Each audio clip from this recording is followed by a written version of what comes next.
Let me ask you something. Have you ever had a moment where someone asked you to do something unexpected, so unexpected that it changed the way you saw them completely? Maybe it wasn't the request itself, but what it revealed about the relationship, about trust, or even power. This story, it starts with a simple question from a stepmom to her teenage stepson. And what she asked? It wasn't what you'd expect. But this isn't just a story. It's a lens into how we navigate family, boundaries, and unspoken emotions. Stick around, because what happens next might shift the way you think about step-families forever. Tyler was 17. Tall, a bit awkward, quiet around the dinner table. He was still adjusting to a house that didn't feel like his. His dad had remarried just 2 years after the divorce, something Tyler hadn't quite made peace with. His stepmom, Rachel, was, well, different. Not the wicked stepmother type, no. She was kind, patient, almost too patient.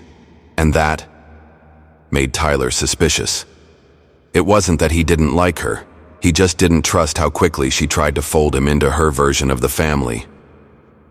Why is she always smiling like that? Why does she keep asking me how I'm doing?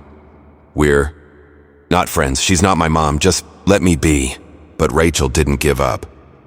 Not in a pushy way, but in a way that only someone who'd learned how to earn trust the hard way could.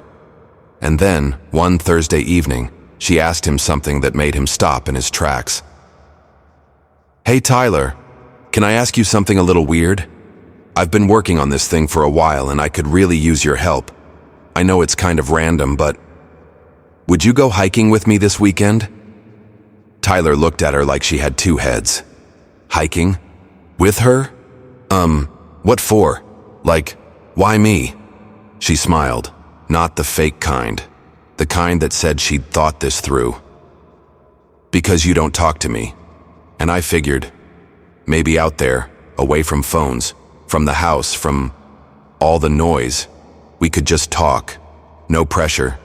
Just walk and talk like humans. It wasn't the words. It was the way she said it. Tyler didn't answer right away. He didn't even know how to answer. But something in him cracked open just a little. Not because he suddenly liked her, but because he was curious. What was she trying to prove? They walked for 20 minutes without saying a word. Just the sound of boots crunching gravel, birds overhead, and the wind threading through the trees. And then Rachel did something unexpected. She told him a story, not about herself, but about her younger brother. How he stopped talking to their dad after the divorce. How silence slowly hardened into resentment, and how she never got the chance to tell him she was proud of him before he left for college and never came back. I guess I see a little bit of him in you. Not the silence necessarily, but the weight you carry. I don't want you to think I'm here to replace anyone. I'm just here. Tyler didn't say anything. He didn't need to, because in that moment something unspoken passed between them. That hike turned into a monthly thing. Sometimes they talked about music, sometimes about books. Sometimes they just walked in. Silence. And somewhere along the way, she stopped being Dad's wife in his head. She became Rachel. Not a replacement, not a threat, but a person. One who saw him, not just as the stepson, but as a human being trying to figure it out. What Rachel did wasn't just kind, it was intentional. It's a principle in psychology called safe exposure. You don't force a connection. You create the conditions where connection becomes possible.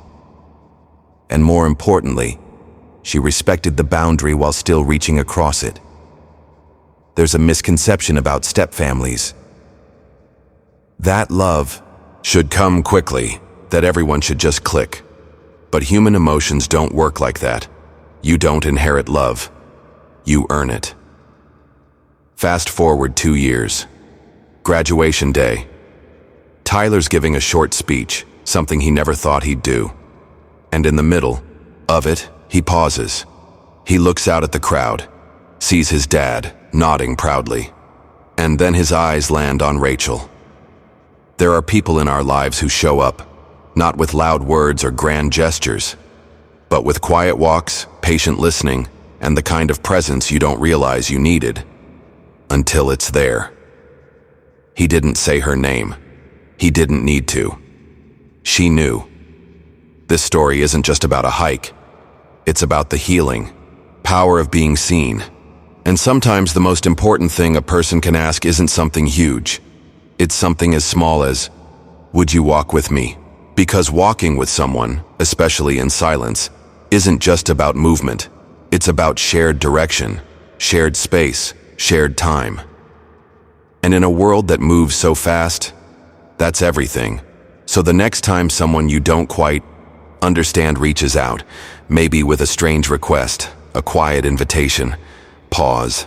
Not every story begins with perfect understanding, but sometimes the best ones start with a single step, just like Tyler's did, with a walk and a question.